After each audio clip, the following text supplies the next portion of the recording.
Eesti mees on Just Dance'i lõvi. Kauboisimulaator ei sobigi arvutile? Diablo 4.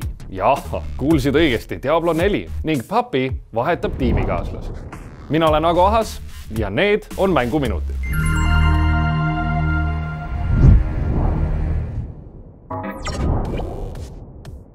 Novembri esimestel päevadel toimus BlizzCon 2019, kus legendaarne mängufirma Blizzard tutvustas oma uusi mänge Diablo 4 ning Overwatch 2. Diablo 4 lubab naasta süngemate juurte juurde. Hirmus. Aga kaasaegses võtmes. See tähendab seda, et internetiühendus on vajalik. Loodame, et Diablo 4 väljatulek ei ole sama, mis Diablo 3 ning ei astu Error 37-ga samasse ämbrisse. Blizzardi mängumessil tutvustati ka Overwatch 2, mille põhirõhk siiski jääb 2 6-liikmelise tiimi vastasseisu, aga lisatakse ka loopõhised missioonid, mida saad sõpradega koos mängida. Mis aga eriti huvitav, Overwatch 2 uued tegelased ja kaardid on ka saadaval mängu esimeses osas. Blizzard põhimõtteliselt ühendab 2 mängu kokku, aga need uued loopõhised missioonid, need on ainult saadaval Overwatch 2-s, nii et viska natukene raha mängu suunas ja saad neid nautida. Hea uudis! Red Dead Redemption 2 jõudis lõpuks arvutile. Halb uudis? Mitte keegi ei saa mängida seda. Väga kehv on. Põhimõtteliselt inimesed ostsid mängu, installisid ära, panid käima, aga ei tööta. Ei tööta ka Rockstar Games Launcher. Kogu olukorras aga millegipärast Rockstar süüdistab videokaartide drivereid. Ning on isegi öelnud, et peaks viiruse tõrje kinni panema. Kas tõesti on metsikus läänes viirused? Ma ei tea, ma ei usu. Kuidagi kahtlane on. Nii et Rockstar võtab kokku ja parandab asja ära. Red Dead Redemption 2 on küll väga ilus mäng, aga ta on ka samas väga nõudlik. See tähendab seda, et sinu 1400 eurot maksav graafikakaart maksimaalsete sätete juures ja 4K resolutsiooniga ei jookse üldsegi hästi. Kas sa soovid ise metsikulaane võlusid nautida või teada saada, kas sinu arvuti üldse suudab seda mängu jooksutada?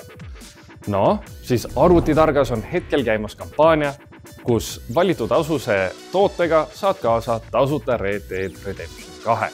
Ostes näiteks mehaanilise klaviatuuri Asus ROG Strix Flare, mis maksab 114,90 eurot, saad kaasa 60 eurose mängu. Sa võidad väga palju raha sellega. Uus klaviatuur, saad nautida mängu, uus mäng, saad nautida mängu. Jumala hea ju, jumala hea diil. Rohkem informatsiooni saamiseks külastage arvutitark.ee. Kas sina oled Eesti Just Dance'i tantsulõvi? No, mina olen. Sellepärast, et Just Dance 2020 tuli just välja 40 uue looga.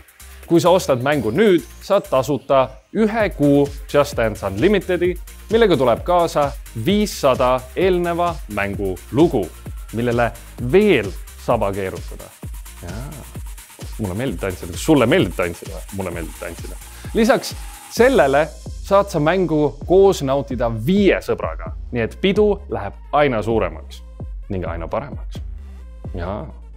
Just Dance 2020 on ka saadaval PlayStation 4-l, Xbox One'il, Nintendo Switch'il ja ka huvitaval kombel Nintendo Wii'l.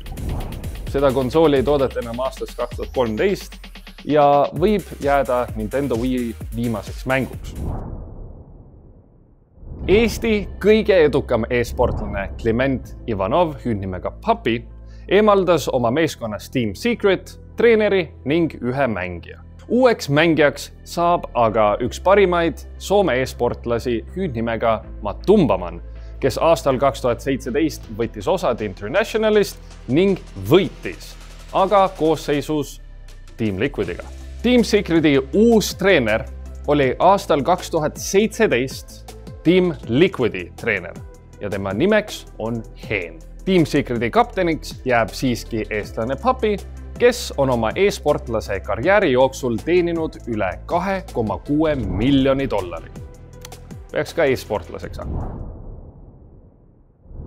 mina olen Ago Ahas, need olid mänguminutid ning kohtume järgmine nädal.